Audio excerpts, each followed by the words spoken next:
எதிரான அந்த 11 எம்எல்ஏக்கள் உங்களுக்கு ஒத்துழைச்சதுனால தான் இந்த உங்க ஆட்சியை நீடிக்குன்னு அவர் சொல்லியிருக்காரு. யாரு?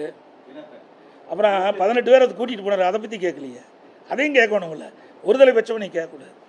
இந்த ஆட்சி கவிழ்ப்பதற்கு 18 பேரை இந்த பிள்ளை பிடிக்கிற கூட்டம் மாதிரி 18 பேரை அவருடைய வீக்னஸை பயன்படுத்தி நீங்கள் அழைச்சிக்கிட்டு போய் எங்கள் ஆட்சியை கமுக்கு நினச்சிங்களா? அதை நீங்கள் சொல்ல மாட்டேங்கிறீங்களே.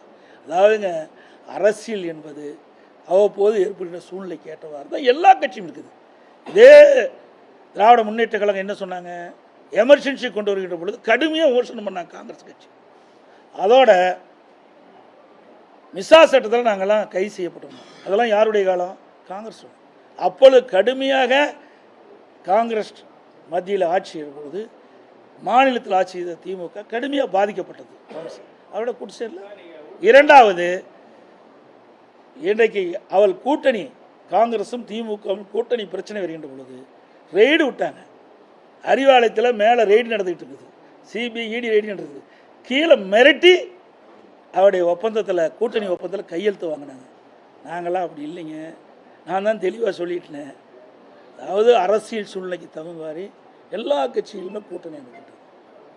இல்லாது இன்றைக்கு இல்லை, எல்லாது இந்தியா முழுவதும் அப்படித்தான் இருக்குது, தமிழ்நாடு மட்டும். அந்த அடிப்படையில் அனைத்து இந்திய அண்ணா திராவிட முன்னேற்ற கழகத்தை பொறுத்த வரைக்கும் வெற்றி பெற்று ஆட்சி அமைக்க வேண்டும்.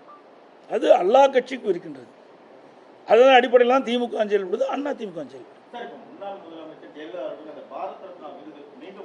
அதாங்க நான் சொல்லிட்டேனே, நாங்கள் கொடுத்துருக்குறோம், அதெல்லாம் ஏற்கனவே சொல்லிட்டு தான் இருக்கிறோம்.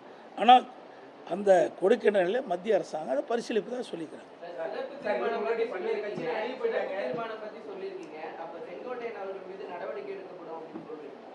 சார் இப்போ தான் எடுத்தாச்சுல்ல, அது தலைமை முடியும். அதெல்லாம் உள்கட்சி வேறு, அதில் பகிரங்கமாக பேச முடியாது.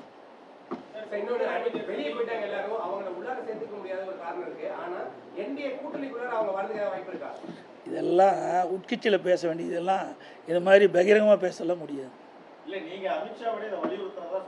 அதான் இல்லைன்னு நான் சொல்லிட்டேனே, நான் தான் தெளிவாக சொல்லியாச்சு, அவரும் தெளிவாக சொல்லிவிட்டார். மீண்டும் மீண்டும் இதே கேள்வி ஏன் கேட்டுட்டு இருக்கீங்க? அரைச்சமாவே அரைக்கக்கூடாது என்று இப்போ தான் நான் சொன்னேன். சொல்லி நாங்கள் தெளிவாக சொல்லி சார், நாங்கள் தான் நீங்கள் சந்திக்கிறது இதுதான் பேசுவானே, எப்படி உங்களுக்கு தெரியும்? நீங்களா ஒரு கற்பனை கேட்குறீங்க, யாரோ சொல்லிக் கொடுக்குறது வந்து இங்கே வந்து பேசுகிறீங்க. இது வேண்டாம். நான் தான் தெளிவாக சொல்லிட்டேன். அண்ணா திமுகவுக்கு நான் இருக்கிறேன், பாரதிய ஜனதா கட்சிக்கு மாண்புமிகு உள்துறை அமைச்சிருக்காரு. அவர் சொல்லுவதுதான் இறுதி, நான் சொல்லுவதுதான் இறுதி. பிளே ஸ்டோர் மற்றும் ஆப் ஸ்டோரில் இருந்து பாலிமர் செயலியை QR கோடு மூலம் பதிவிறக்கம் செய்யுங்கள். செய்திகளை உடனுக்குடன் பெறுங்கள்.